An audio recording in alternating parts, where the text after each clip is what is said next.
ஓம் சாந்தி. எல்லோரும் சந்தோஷமாக இருக்கிறீங்களா? ஸோ 5 மார்ச் 2026 முரளியை கேள்வி பதில் வடிவத்தில் பார்க்குறோம். இதில் ஒரு சுவாரஸ்யமான கேள்வி பதில்கள் வரும். அதில் மெயினாக பாபா எந்த குழந்தை எனக்கு ரொம்ப பிரியமான குழந்தைன்னு கேட்குறார். பாபா இந்த முரளியில் ஞானி குழந்தைகளை தான் ரொம்ப பிரியமான குழந்தைகள் அப்படின்னு சொல்கிறாங்க. கரெக்டு. ஸோ ஏன் ஞானி குழந்தைன்னு சொல்கிறாரு அப்படின்னா, இப்போ யோகி குழந்தைய பாபாவுக்கு பிடிக்காதா? ஏன்னா ஆரம்பத்தில் எனக்கெலாம் இப்படி தோணும், பாபா ஞானி. ஏன்னா ஆரம்பத்தில் நமக்கு யோகாலாம் வராது இல்லையா, ஞானம் தான் பிடிக்கும்.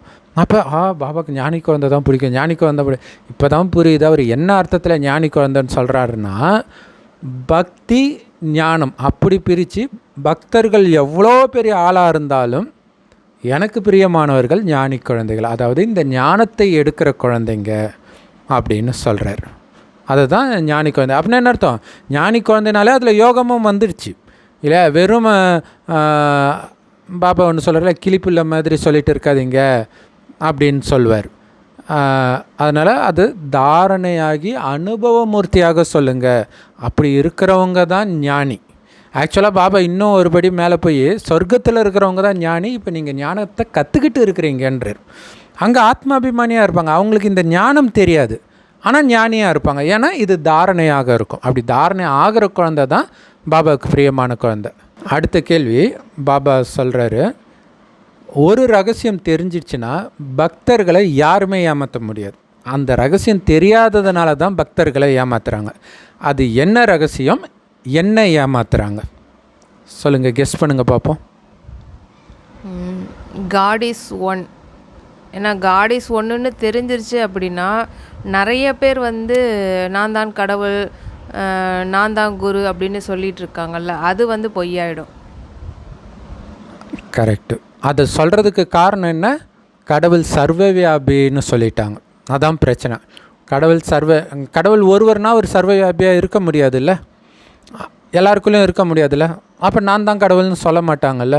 ஸோ அதனால தான் முதல்ல கடவுள் ஒருவரேன்றதை புரிய வைங்க. நான் நமக்கு இது புரிஞ்சு கடவுள் ஒருவரேன்றோம். ஆனால் முஸ்லீம்கள் புரியாமலே கடவுள் ஒருவரே, கடவுள் ஒருவரே, அவர் யார், என்ன பண்ணுவார், அதெல்லாம் அவங்களுக்கு தெரியாது. ஆனால் அந்த கடவுள் ஒருவரேன்றது தான் அவங்களுடைய தாரக மந்திரமாக இருக்குது. அது கரெக்டு தான், ஆனால் அவங்களுக்கு அர்த்தம் மட்டும் தெரியாது. அடுத்தது ரொம்ப முக்கியமான கேள்வி, பாபாவை ஏன் நினைக்கணும்? இந்த முரளிக்கு மட்டும் இல்லை, ஜென்ரலாகவே இது ரொம்ப முக்கியமான கேள்வி. யோசிங்க. பாபாவை நம்ம ஏன் நினைக்கணும் அப்படின்னா, பாபா இந்த முரளியில் சொல்லியிருப்பாங்க, இப்போதைக்கு எல்லாத்துக்குமே வானப்பிரஸ்த நிலை. இப்போதைக்கு நம்ம போக வேண்டிய டைம் வந்துடுச்சு. ஆனால் போக வேண்டிய இடம் தூய்மையான இடம், பரந்தாமம். ஸோ அதுக்கு நம்ம முதல்ல நம்மளுடைய ஆத்மா இப்போ அழுக்காக இருக்குது, நம்ம தூய்மையாகணும். அது மட்டும் இல்லாமல் சொர்க்கமும் தூய்மையாக இருக்கக்கூடிய உலகம். ஸோ அதுக்கும் நம்ம ப்ரிப்பேர் ஆகணும். கரெக்டு. இங்கே எல்லாமே அழுக்காக இருக்கிறாங்க, ஒருத்தர் கூட தூய்மையானவங்க இங்கே இருக்க வாய்ப்பே கிடையாது. அப்போ தூய்மை ஆனால் தான் போக முடியும். அதுக்காக தான் நம்ம நினைக்கிறோம் பாபாவை. ஸோ இதை நம்ம சொல்லணும் மற்றவங்கக்கிட்ட. ஏன் நினைக்கணும் அப்படின்னு தெரிஞ்சு நாம் நினைக்கிறோம், மற்றவங்க தெரியாமல் நினைக்கிறாங்க. அதான் விஷயம். கரெக்டாக நினைக்கிறதும் கிடையாது அவங்க.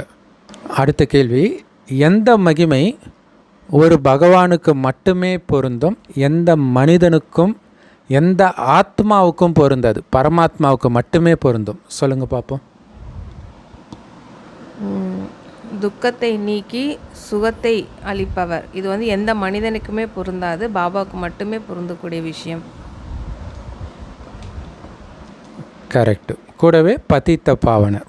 ஏன்னா அழுக்காக இருக்கிறதுனால தான் துக்கத்தை அனுபவிக்கிறோம், அழுக்காக இருக்கிறதுனால தான் சுகத்தை இழந்தோம், ஆனந்தத்தை இழந்தோம், செல்வத்தை இழந்தோம். தூய்மை ஆயிட்டா எல்லாமே நமக்கு கிடைச்சிடும்.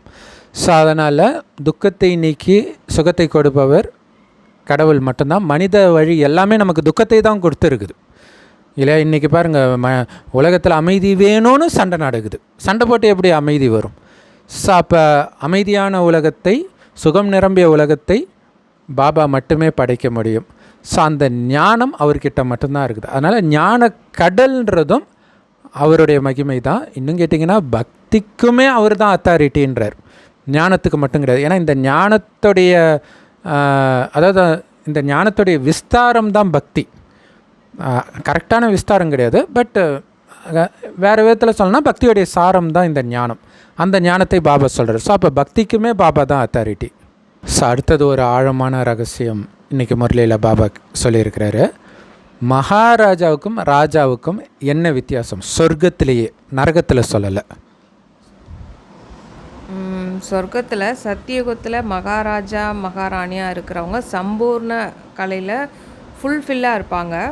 பட் திரேதாயுகத்தில் 2 கலை குறைஞ்சிட்டதுனால அவங்க ராஜா ராணி அப்படின்ட்டு அழைக்கப்படுறாங்க.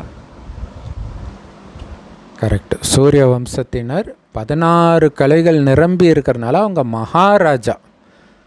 2 கலை குறைஞ்ச உடனே அவங்க ராஜாவாயிடுறாங்க.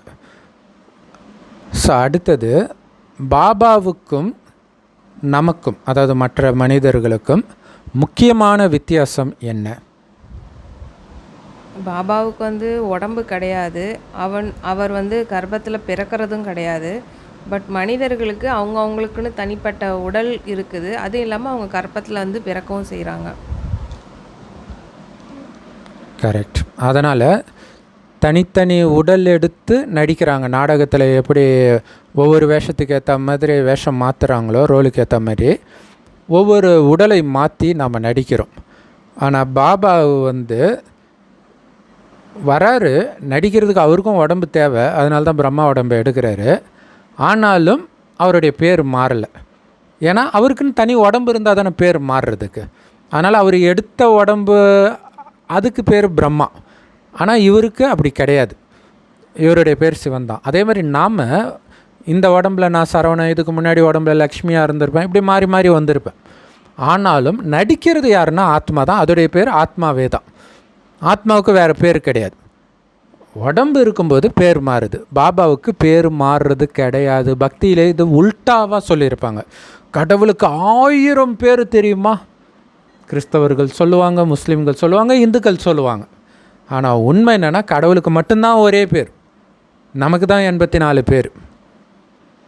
ஸோ இப்போ ஒரு சூப்பரான கேள்வி. பாபா ஏன் தாதா லேக்கராஜுக்கு பிரம்மான்னு பேர் வச்சார்? தாதா லேக்கராஜ்னே இருக்கலாம்ல, ஏன் வச்சார்? யோசிங்க. தர்மமே மாறிட்டதுனால அந்த மாதிரி பேர் வச்சுருக்கலாம். ஏன்னா இப்போது கிறிஸ்டியன்ஸ்லேருந்து ஹிந்துவாக மாறுறாங்க, இல்லை ஹிந்துலேருந்து கிறிஸ்டியன்ஸாக மாறாங்கன்னா அவங்களோட பேரையே மாற்றிடுவாங்க.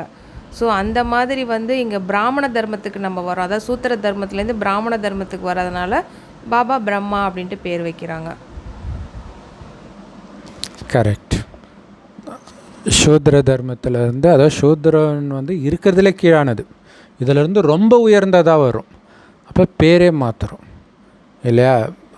நமக்குமே ஆரம்பத்தில் பேர் வச்சார், அதுக்கப்புறம் குழந்தைங்க விட்டுட்டு போயிடுறாங்க, மறுபடியும் சூத்ரர்கள் ஆகிறாங்கன்னு பேர் வைக்கிறத நிறுத்திட்டார். இருந்தாலும் இனிஷியல் மாற்றிக்கிறோம்ல, பிகேன்னு போட்டுக்கிறோம்ல. இப்போ நம்ம பிரம்மாவுடைய குழந்தை, அதுதான் நம்மளுடைய அடையாளம். இதுதான் அங்கே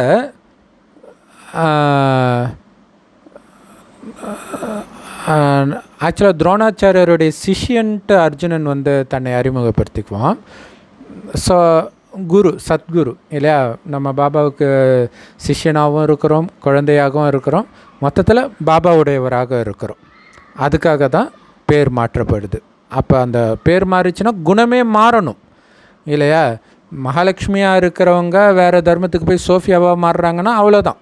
இங்கே கும்பிட்ட சாமி ஃபோட்டோவெல்லாம் தூக்கி போட்டுட்டா அங்கே ஏசப்பான்னு இருப்பாங்க. எல்லாமே மாறிடுது, அவங்களுடைய கேரக்டர் எல்லாமே மாறணும் இல்லையா? அது மாதிரி இங்கே இது ரொம்ப உயர்ந்த தர்மத்துக்கு போகிறோம். அப்போ சுத்தமாக நம்ம மாறணும், அதுக்காக தான் பேர் மாற்றப்படுது. அடுத்தது, இந்த நாடகத்துடைய சிறப்பம்சம் என்ன? உலகத்தில் யாருக்குமே தெரியாது, நமக்கு மட்டுமே தெரியும் இந்த ரகசியம். அது என்ன? மாறாத ட்ராமா.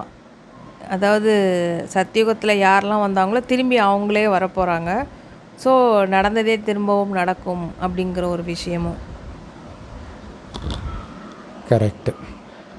லக்ஷ்மி நாராயணனா யார் இருந்தாங்களோ போன கல்பத்தில், அவங்களே தான் வருவாங்க. சரி இந்த கல்பத்தில் வேற ஒருத்தருக்கு சான்ஸ் கொடுப்போம், அப்படி கிடையாது.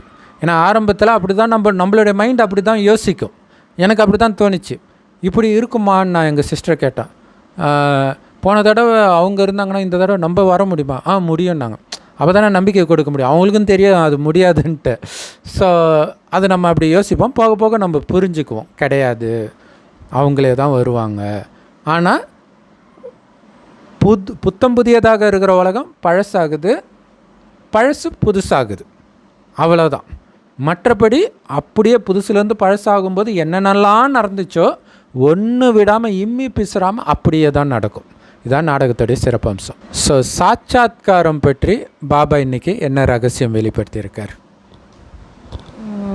இப்போது பக்தியில் இப்போ நான் ஒரு முருகர் கடவுளை நான் வழிபடுறேன், அவர் மேலே ரொம்ப பாவனையாக இருக்கேன் அப்படின்னா முருகருடைய காட்சியை பாபா காட்டுவார். அப்படி இல்லை விநாயகர் மேலே எனக்கு அன்பு ஜாஸ்தியாக இருக்குன்னா அவருடைய காட்சியை காட்டுவார். அது மாதிரி எந்தெந்த தர்மத்தில் யாருக்கு யாரெல்லாம் பிடிச்சிருக்குதோ அவங்க மேலே பாவனையாக இருக்கவங்களுக்கு அந்தந்த காட்சிகளே பாபா கொடுப்பார். கரெக்ட். ஸோ பாபா சொன்னார் எனக்கு பிரியமான குழந்தைங்க ஞானி குழந்தைங்கன்ட்டு. இப்போ ஞானி குழந்தைங்களுக்கும் பக்தர்களுக்கும் என்ன வித்தியாசம்? ஞானி குழந்தைகளை பூஜிக்கப்படுகிறார்கள். பட் ஆனால் பக்தர்கள் பாடல்கள் மட்டும்தான் பாட செய்கிறாங்க. அவர்கள் பூஜிக்கிறது கிடையாது.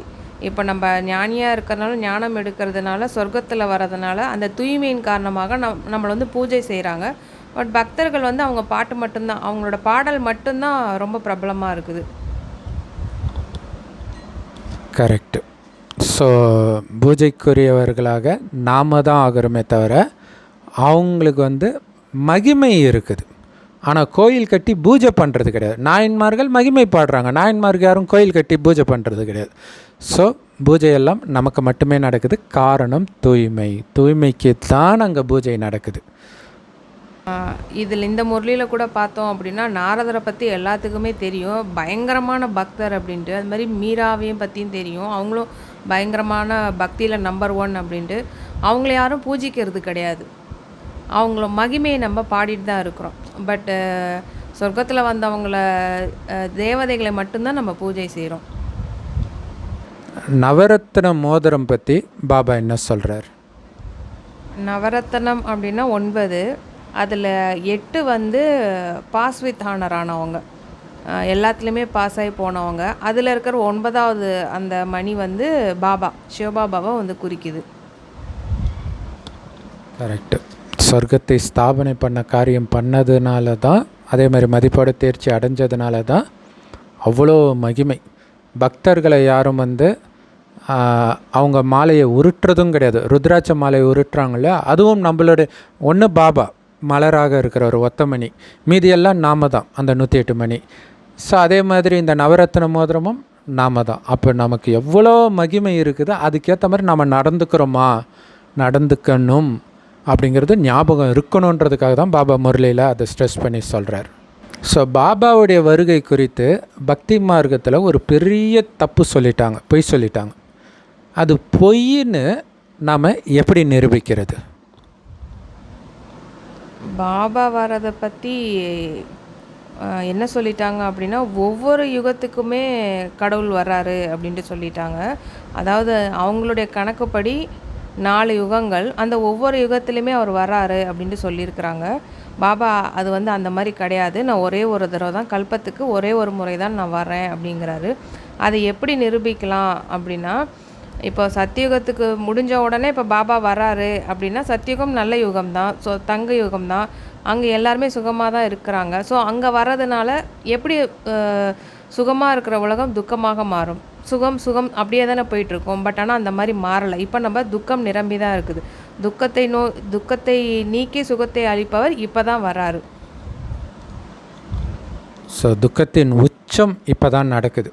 ஸோ அதனால் இப்போ தான் வராரு. அதனால் யுகமாக வரல, கல்பமாக வரார். கல்பத்துக்கு ஒரே முறை வரார், இறுதியில் வரார், துக்கத்தின் உச்சத்தில் வரார். என்ன பண்ணுறார்? அதை சங்கம யுகன்றோம், கல்யாணக்காரி யுகன்றோம், நன்மை செய்கிற யுகன்றோம். அப்படி என்ன நன்மை செய்கிறார்? துக்கத்தை சுகமாக மாற்றுறார். பைபிளில் கூட உங்கள் துக்கம் சுகமாக மாறும். ஸோ அது இறைவன் வரும்பொழுது நடக்கிற விஷயம் அது. மொத்தம் எத்தனை பிரம்மா? எனக்கு தெரிஞ்ச ஒரு பிரம்மா தான் நினைக்கிறேன் பிரதர். கரெக்டு. எப்படி சிவபாபா ஒருத்தரோ அதேமாதிரி பிரம்மா பாபாவும் ஒருத்தர் தான். ஸோ சூக்ஷ்மவதனத்தில் பார்க்குறது வெறும் காட்சி தான். இங்கே ஸ்தூலத்தில் தான் பிரம்மா இருக்கிறாரு. ஆனால் இவர் சம்பூர்ணம் ஆன பிறகு அங்கே போயிடுவார். ஸ்தூல உடலை விட்டுட்டு சூக்ஷ்ம உடலோட அங்கே இருப்பார். ஸோ இங்கே முடிச்சிட்டு அங்கே போகிறது. மற்றபடி பிரம்மா ஒருவர் தான். ஏன்னா இது ரொம்ப முக்கியம். பிரம்மா உடம்புல தான் சிவபாபா வரார். அவர் ஒருத்தர் தான். அதுதான் இன்றைக்கி நிறைய பேர் சங்கர் பார்ட்டி, இந்த பார்ட்டி, அந்த பார்ட்டி, என் உடம்புல வரார், அங்கே உடம்புல வரார். இந்த ஒரு ஞானம் ஆழமாக பதிவாயிடுச்சுனாலே அது எல்லாமே அறுபட்டுடும். ஸோ பாபா இன்றைக்கி முரளியில் பூதம் பற்றி என்ன சொன்னார், அதாவது பேயின்னு சொல்கிறோம் இல்லையா, அதை பற்றி என்ன சொன்னார்? உடல் கிடைக்காம அலைபவர்களை தான் பாபா இன்னைக்கு பூதம் அப்படின்ட்டு சொல்லியிருப்பாங்க. கரெக்டு. அந்த பூதத்திலே 2 வகை இருக்குதுன்று. நல்லவர்களாகவும் இருக்கிறாங்க, கெட்டவர்களாகவும். உடம்புல இருக்கும்போது எப்படி இருக்கிறாங்களோ அதே இது தான் இருக்கும்.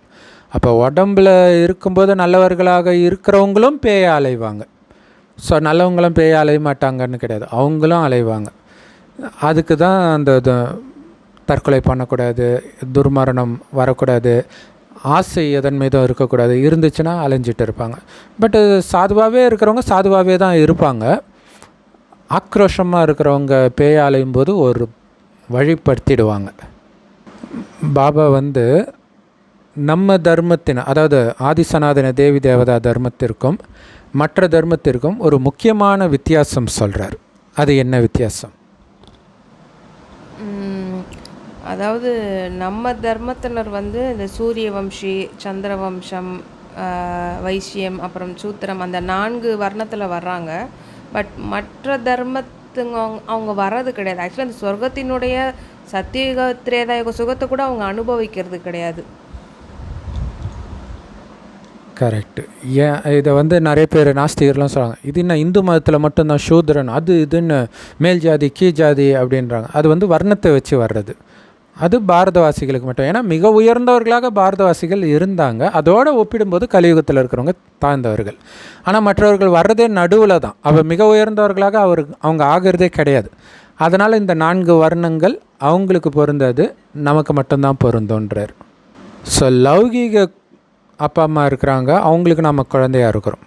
இப்போ நாம் அலௌகீக வாழ்க்கையில் பாபாவுக்கு குழந்தையாக இருக்கிறோம். 2த்துக்கும் என்ன வித்தியாசம்? லௌகீக அப்பா அம்மாவுக்கு குழந்தையாக இருக்கிறதுக்கும் பாபாவுக்கு குழந்தையாக இருக்கிறதுக்கும் என்ன வித்தியாசம்? இதில் நிறைய வித்தியாசம் இருக்குது. ஆனால் பாபா இதில் ரொம்ப குறிப்பிட்டு சொல்கிறது என்னன்னு பார்த்தோன்னா, லௌகீக பெண் குழந்தைகளுக்கு சொத்து தர மாட்டாங்க. ஆண் குழந்தைங்கள தான் வாரிசு அப்படின்ட்டு சொல்லுவாங்க.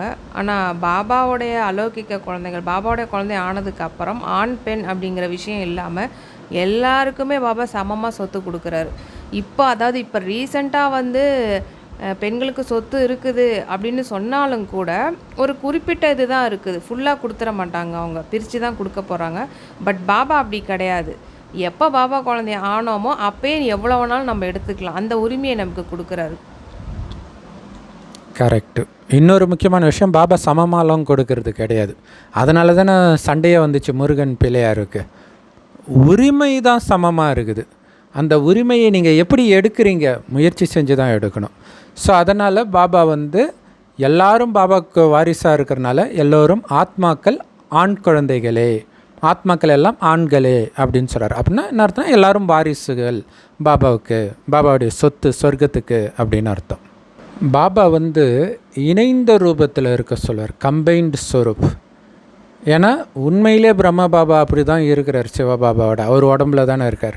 அதனால் அவருக்கு சில அனுபவங்கள் ஆகிறதுனால தான் அந்த அனுபவத்தை நீங்களும் பண்ணணும், அதனால் நீங்களும் இணைந்த ஸ்வரூபத்தில் இருங்கன்றார்.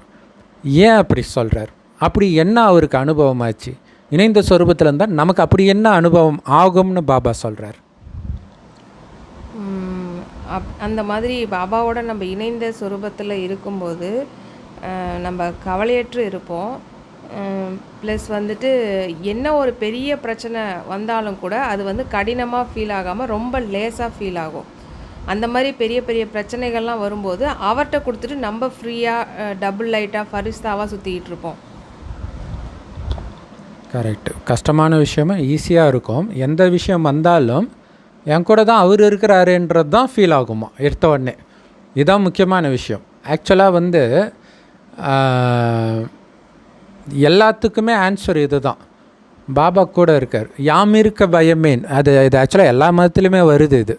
ஆனால் அந்த உணர்வில் இருக்கிறோமா, பாபா இருக்கிறாரு அப்படின்ற உணர்வு இருந்தாலே நம்ம லேசாகவே இருப்போம். ஃபரிஸ்தாவாக இப்போவே ஃபீல் ஆகும், பறந்துக்கிட்டே இருப்போம் ஆனந்தமாக அப்படிங்கிறார். ஸோ பாபா இன்றைக்கி என்ன ஸ்லோகன் சொன்னார்? எந்த ஒரு காரியம் செய்கிறதா இருந்தாலும் நாமும் திருப்தியாக இருந்து மற்றவர்களையும் திருப்திப்படுத்துவர்கள் தான் திருப்திமணி அப்படின்னு சொல்லியிருப்பாங்க. ஸோ எப்படி நம்ம திருப்தியாக இருக்க முடியுன்ற ரகசியம் சொல்கிறாரு. காரணத்தை நிவாரணமாக்குங்கன்றார். ஸோ நிவாரணன்றது சொல்யூஷன். என்ன சொல்யூஷன்? இது வந்து ரொம்ப சுவாரஸ்யமான விஷயம். ஸ்கூலில் வைக்கிற பரீட்சைக்கும் இங்கே நமக்கு வைக்கப்படுற பரீட்சைக்கும் என்ன வித்தியாசம்னு பார்த்தீங்கன்னா உங்களுக்கு தெரியும். அங்கே ஸ்கூலில் வைக்கிற பரீட்சைக்கு சில சமயம் டீச்சர்ஸு தன்னுடைய ஃபேவரட் ஸ்டூடெண்ட்டுக்கு கொஸ்டின் பேப்பரை லீக் பண்ணுறாங்க, அல்லது இம்பார்ட்டண்ட் கொஸ்டின்ட்டு அதில் அப்படியே அந்த வரப்போகிற கொஸ்டின்லாம் சொல்லிவிடுவாங்க. இங்கே பாபா ஆன்சரை சொல்லிடுறார். இது எவ்வளோ பெரிய விஷயம்! ஆன்சரை சொல்லிடுறார், ஆனால் கொஸ்டினை சொல்லலை. ஆனால் ஆன்சர் என்ன தெரியுமா? ஒரே ஆன்சர் தான். எந்த கொஸ்டின் வந்தாலும் ஒரே ஆன்சர் தான். அது என்னது? பாபாவை நினைக்கணும், பாபா நினைவில் இருக்கணும். எந்த கொஸ்டின், எந்த டெஸ்ட் பேப்பர் வந்தாலும் நீங்கள் பாபா நினைவில் இருந்தால் பாஸ். நினைக்கிறீங்களான்னு எப்படி தெரியும்? மனம் அமைதியாக இருக்கும். அதான் ஏற்கனவே சொன்னார் இல்லையா, வரதானத்தில் இணைந்த சொரூபத்திலே அனுபவமாகும். ஸோ அதுதான் சொல்யூஷனே. என்ன, அதுதான் மாஸ்டர் சர்வசக்திவான்றது. இது மாதிரி ஏதோ ஒரு ஸ்வமானத்தில் உட்காந்துக்கிறது, அதுதான் அங்கே பாபா கட்டி பிடிச்சிக்கிறது தான் இங்கே. அதுதான் மார்கண்டேயன் கட்டி பிடிக்கிறது சாதாரண விஷயம் கிடையாது. அதுதான் சொல்யூஷனே. எந்த பிரச்சனை வந்தாலும் நீங்கள் பாபாவை மட்டும் கட்டி பிடிச்சிக்கோங்க, வேறு எதையுமே பார்க்காதீங்கன்றாங்க.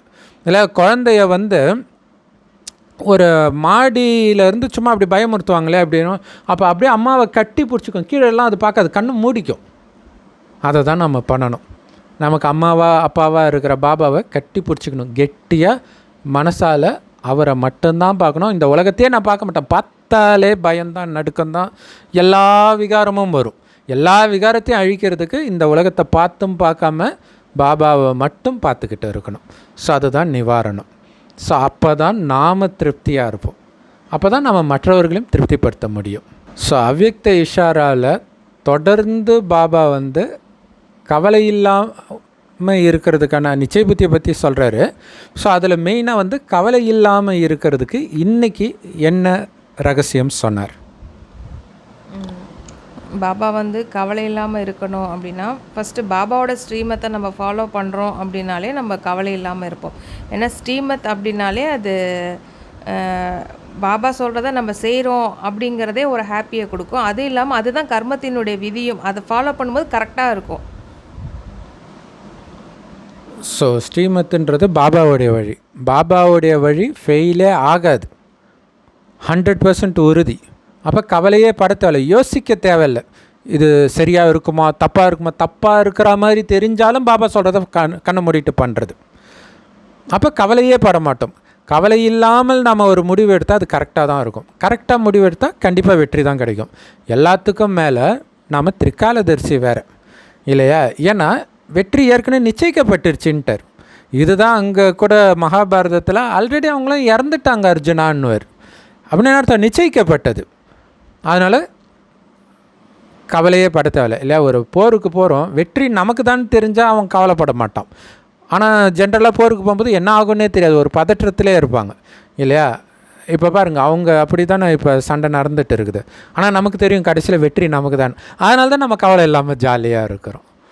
ஓம் சாந்தி. சூப்பர் முரளி. ஸோ டெய்லியுமே இதே மாதிரி பண்ணுறோம். இது எப்படி இருக்குது, உங்களுக்கு பிடிச்சிருக்குதா அப்படிங்கிறத கமெண்ட்டில் தெரியப்படுத்துங்க. ஸோ முரளியை விட இதில் நிறைய சர்னிங் இருக்கிறத அனுபவம் பண்ண முடியுது. ஸோ உங்களுடைய அனுபவத்தை ஷேர் பண்ணுங்கள்.